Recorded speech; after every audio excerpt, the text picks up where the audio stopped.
everyone, welcome back to the Bachelor Australia Richie recap. We're doing episodes 5 and 6. The Wednesday night episode saw White Rose wielder Alex get her first one-on-one official date. Richie took her to high tea, they went shopping, and then they went and saw a band who just happened to be there playing for them. In the always awkward, the band pretends not to watch as people dance and kiss in front of them.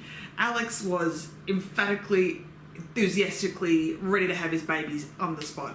She's in deep and it's messing with her head and she's not handling it well, and while the White Rose crap that happens around her at every cocktail party is not her own, all her own making, she is totally now, as we see in this episode and the next episode, she's gone gaga for Richie and she cannot control it, and she has forgotten that she's on The Bachelor, so that anytime anyone else approaches him to flirt or date or whatever, she gets very territorial, very gossipy, very bitchy real quick, and gave out the ultimate mean girl diss and called Kira that on the second night.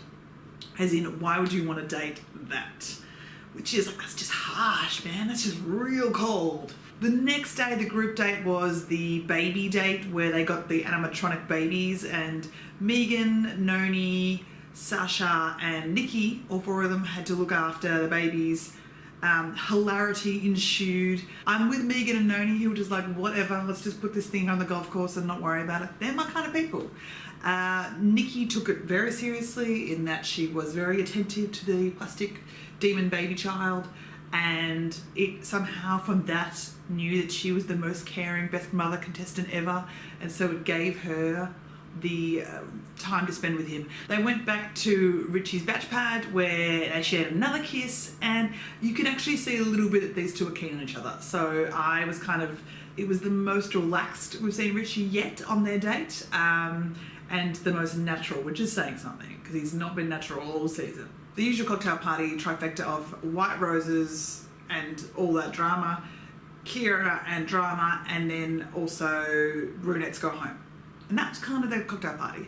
Tonight's episode was the single date. They actually switched it up this week and did the Olympics themed, which I don't know if you're allowed to do that, Channel 10, because there are very strict rules about any activity that could be seen as co-marketing, branding around the Olympic period and referencing games and medals and all that stuff like that. So I don't think the IOC are going to come after The Bachelor Australia, but man, that would be funny if they did.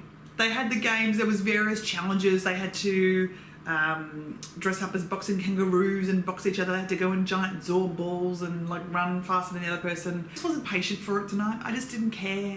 It was funny, but not really. And what I'm seeing across, and I'm going to talk about it now because I just can't stop avoiding it, is what I'm seeing across all of these dates is that we're just not seeing anything of Richie in it. He is completely been blanded.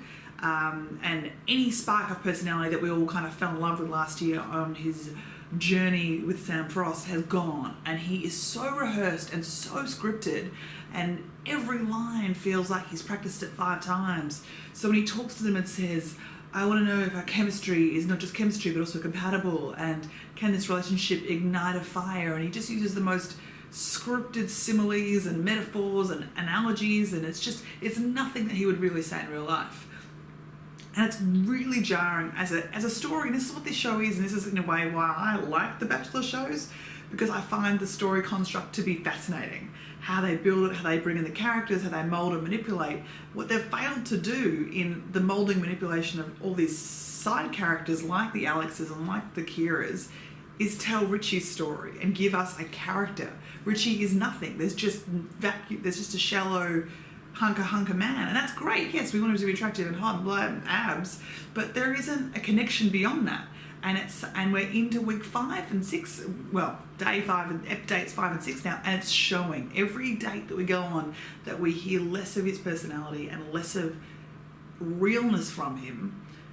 It becomes more and more of just a cipher for attractive man. Stand here, and that's not what it is. We're not looking for, an avatar for just any guy. We want someone who we can actually say, even though I wouldn't date him, it's funny. Or I think, or like a football team, I root for that girl to win because I think they're best suited, not because she's just desperate and sad and lonely for love after 5 months. 5 months is not a long time, people. Find yourself. Sorry.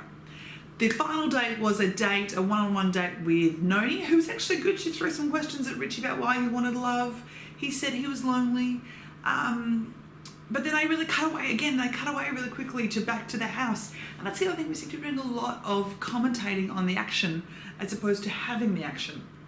The classic story structure of show, don't tell.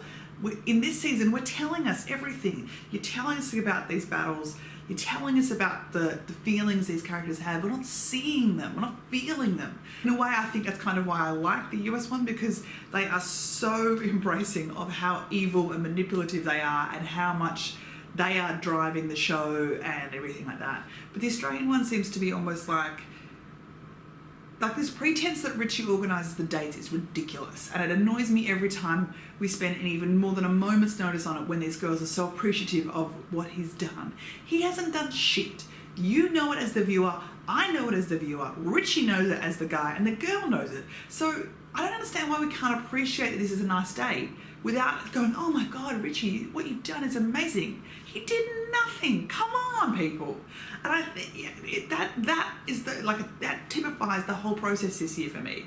Is we've drifted away and we've come into. He only speaks in cliched, short sentences. We don't get a chance to see emotion beyond what is in the script.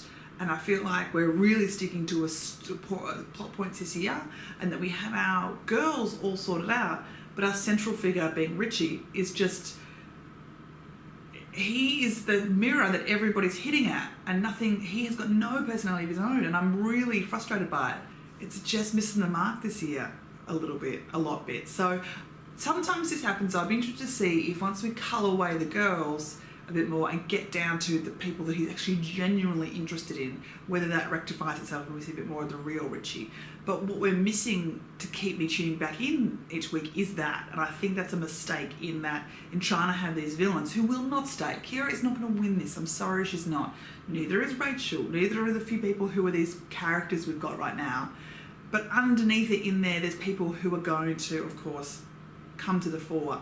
And I'm interested to see those relationships play out, because that's what I think we're going to see, the real Richie and hopefully some more emotion, so that when we get to that final stage, you can actually buy into them saying, I love you and I want to be with you and blah, blah, blah, blah. So there wasn't really a recap so much as a Richie, we've got to talk. This first rose goes to Eliza. She departed on the Wednesday night, but she actually kind of went out in a little bit of a mini blaze of glory for me. She went out saying to Richie, I enjoy these weird personality traits about myself.